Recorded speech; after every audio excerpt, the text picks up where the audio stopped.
weligaa ma isticmaashay farsamooyin iyo xeelado cilmi nafsi ah si aad u hesho waxa aad rabto. waxaa jira milyanaan xeeladood iyo farsamooyin oo cilmi nafsi ah oo aad isticmaali karto si aad u gaadho yoolkaaga.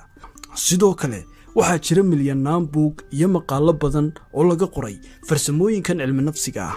qaar badan oo ka mid ah farsamooyinkan waxaa si joogto ah u isticmaala dadka professionalka ah, waxaanay ka caawiyaan inay dadka maskaxdooda kantaroolaan si ay u helaan ugana gaadhaan waxa ay rabaan. muuqaalkeenan maanta waxaan kugula wadaagi doonaa 12 xeeladood oo cilmi nafsi ah oo aad si maalinle ah u isticmaali karto si ay kuugu fududaato inaad dadka ka hesho waxa aad rabto, hadafkaaga iyo yoolkaagana aad uga gaadho. balse ka hor inta aynanu gudagelin muuqaalkan, ha iloobin inaad subscribe saarto channelkeena wax ka baro, gambaleelka yarna aad dhag ka siiso si aanay ku dhaafin muuqaalada xiisaha badan ee aan soo gudbinaya.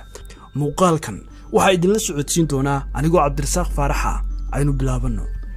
Number 1, si yar oo fudud wax u baro.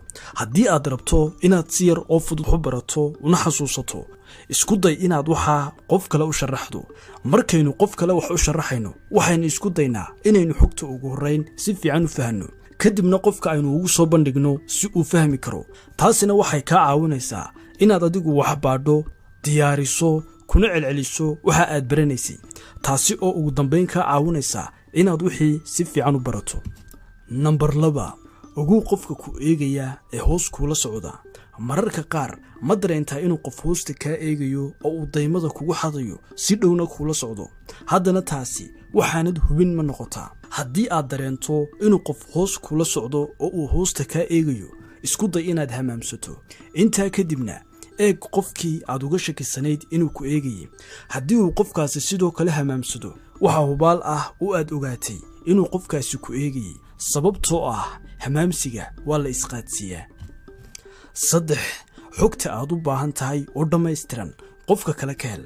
haddii qof aad su'aal weydiinaysaa aad dareento inuu su'aasha ka yara fogaanayo ama aanu xog badan ku siinayn, qofka hadalka waxoogaa ka yara jooji, indhihiisana eeg. taasi qofka waxay ku sababi doontaa inaanu nafis dareemin, waxaanay ku cadaadin doontaa inuu hadalka sii wado oo uu faahfaahin badan kaa sii siiyo xogtii aad rabtay inaad ka hesho. xataa waxaa laga yaabaa inuu qofku runta kuu sheego haddii markii hore uu been kuu sheegayay, maadaama uu aamini doono in aamusnaantaada iyo eegistaadu ay caddaynayaan inaad horeba u ogeyd xaqiiqada dhabta ah. markaad rabto inaanu qof hadallo xun kugu odhan ama aanu aad kugu xanaaqin, haddii aad koox tihiin oo aad kulan leedihiin oo aad u malaynayso inuu qof kugu xanaaqi doono ama uu hadallo xun kugu odhan doono, qofkaa agtiisa fadhiiso. markaad qofkaa kugu xanaaqsanaa aad ag fadhiisato, waxay ugu muuqan doontaa wax aad u xun oo aan fiicnayn inuu hadallo xun ku yidhaa ama uu ku xanaaqo qof agtiisa fadhiya. natiijaduna waxay noqon doontaa in qofkii hadallada kulul kugu odhan lahaa uu dejiyo xaaladda oo aanu hadalladii kululaa kugu odhan. markaad rabto inaad qofka ka hesho intaad u baahan tahay, haddii aad qof ka rabto inaad wax ka hesho, waxaa wax ka sarreeya weydii. tusaale ahaan, haddii aad qof wax ka iibinayso, qiimihii aad ka rabtay inuu wax kaaga iibsado mid aad uga sarreeya u sheeg. marka uu qofku maya ku yidhaa qiimaha sarena, qiimihii saxda ahaa u sheeg inuu bixiyo.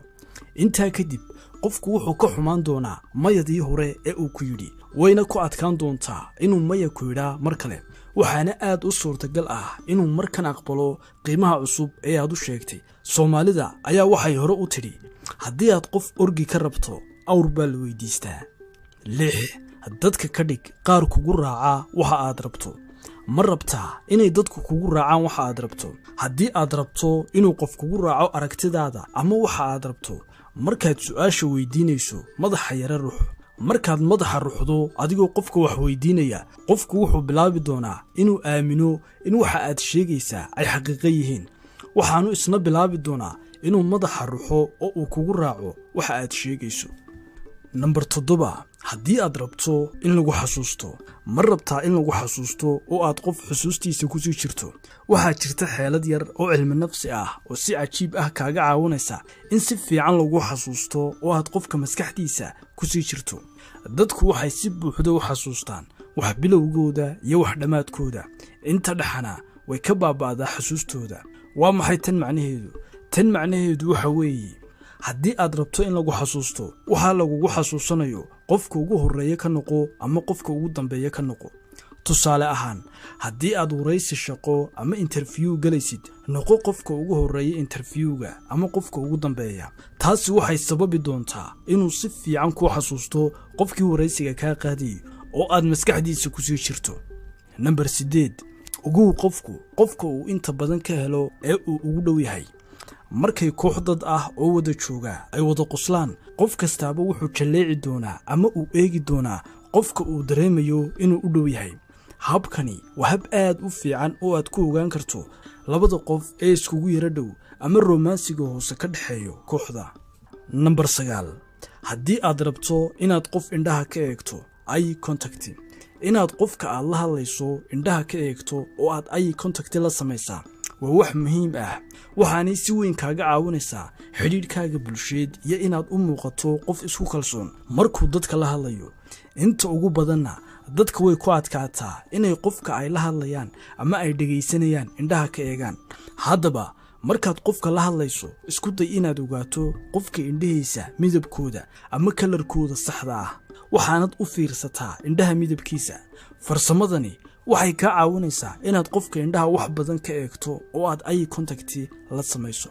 Number 10, xasuuso dadka magacooda haddii aad rabto inaad caan noqoto. haddii aad rabto inaad caan ka dhex noqoto asxaabtaada iyo dadka aad wada shaqaysaanba, caado ka dhigo oo joogtee inaad dadka magacooda ugu yeedho markaad la hadlayso. markaad qofka magaciisa ugu yeedho, wuxuu isku arki doonaa qof muhiim ah, wuxuuna dareemi doonaa inaad sharaftay oo aad qiimaysay, isna wuxuu kuu baran doonaa si dhaqso ah. haddii aad habkaa raacdana, bulshada aad baranayso ee adigana ku taqaanaa aad bay u badan doontaa. 11, baabii nacabkaaga. haddii aad u malaynayso inaanu qofku jeclayn, isku day inaad qofkaa weydiisato inuu asxaan yar kuu sameeyo, sida inaad qallinkaaga ii dhiib ku tidhaahdo. maadaama aanu qofka ku jeclayn, ma yara jeclaysan doono inuu kuu dhiibo waxaa, balse maadaama uu haddana u arki doono in waxa aad weydiisatay aanay wax weyn ahayn, wuu kuu dhiibi doonaa.